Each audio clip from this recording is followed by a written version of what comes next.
Hello there. I wanted to come online again today and just give you a bit of an update since it's been a few days since I did a broadcast. I'm actually thinking that I might need to just pre-record these, which is what I'm doing now, but do pre-record these broadcasts that I want to do and then schedule them at particular times during the week because I'm finding that with all the other stuff I have going on, it's very difficult for me to have a regular set time to do these broadcasts. You'd think that being retired, I'd have more time, but it seems like there's always something that's going on, and so that's just kind of the way that it's been. But anyway, just to give you a bit of an update over our lives for the last couple of days, this last week. Sunday, we joined a group of a couple of hundred people in one of the parks in Vancouver for a great worship rally, and we had a great time out there. It was a beautiful, beautiful day, right on the waterfront with Vancouver on the one side, the open ocean, and the waterways out that direction. And it was just a really a wonderful time. A great ministry. I spoke a few minutes there myself, and a great word that was given. Various testimonies were shared. And it was just good to see that people are really coming alive and standing up and realizing that it's time to speak up because our freedoms are rapidly being eroded.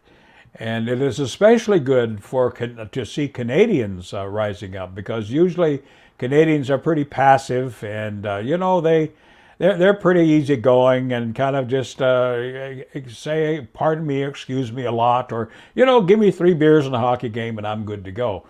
But, it's really changing and it's good to see. It's really good to see that we're saying, enough is enough. And then yesterday, September 1st, there were rallies nationwide for the support of the hospital frontline workers, nurses, and doctors, those who are resisting getting jabbed and are being threatened with losing their jobs. And so we had rallies right across the country.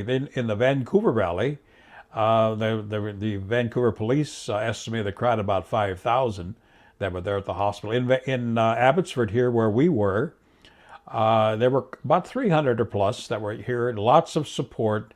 Everybody holding signs and horns a honking and people giving us thumbs up and it was great. Oh, there were a few of the people who put thumbs down or they showed us their IQ with their middle finger and stuff like that. But the support that we had was probably at least, I would say at least 100 to 1 with the naysayers and the supporters with horns honking. And it was really interesting to actually see. We were right by a bus stop and in front of the hospital, and every bus that came by there after they had discharged their passengers or were picked up other passengers as they were pulling away, each one of those started blowing their horns and giving us a thumbs up, which I thought was really interesting for them to do that.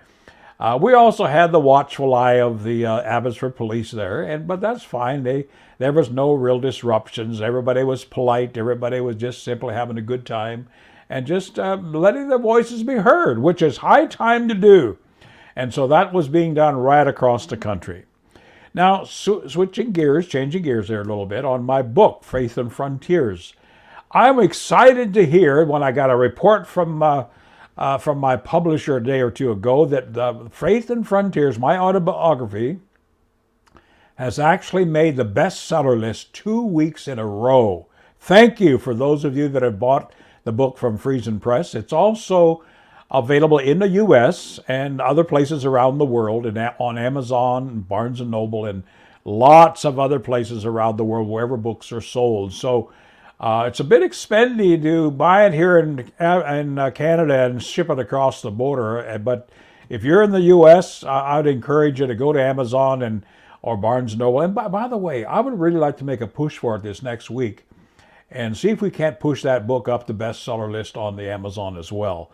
In Canada, those of you that are living here in Canada, I'd encourage you to buy it from Friesen Press because the shipping is going to be less, and it's going to be a couple dollars more because you're paying in Canadian dollars, but it's still going to be good. So I was excited about that. I'm really happy about that. Thank you for those of you that have purchased it, and thank you for those of you that are going to, because you don't know what you're missing.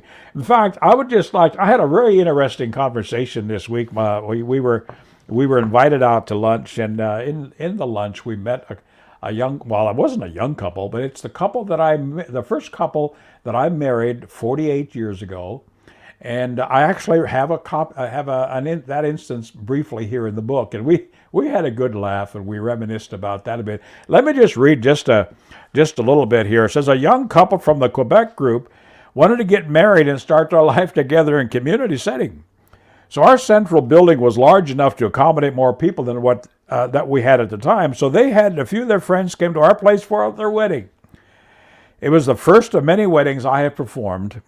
It was also the only wedding I performed where the groom wore bib overalls and the bride wore a denim skirt and mud boots.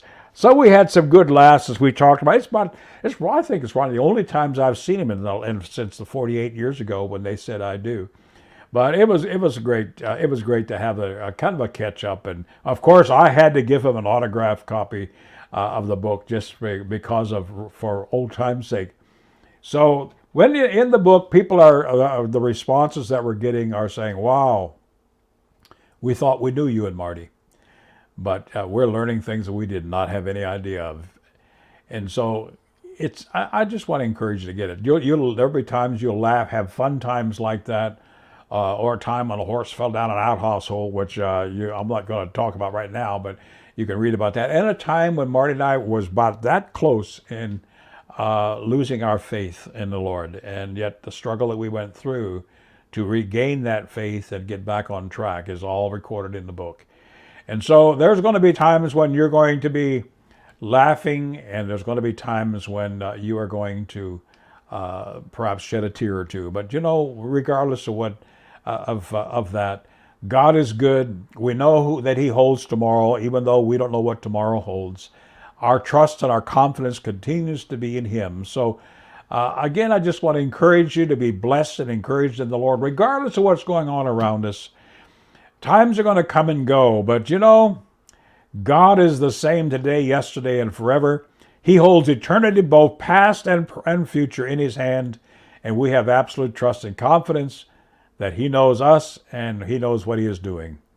So until next time, I'm going to sign off for now until next time. And again, I think I'm going to be pre-recording some of these broadcasts so I can start scheduling them on a regular basis. I'll let you know when that happens. But again, go buy the book. You'll enjoy it. Until then, Lord bless you. You have a great day and keep the faith.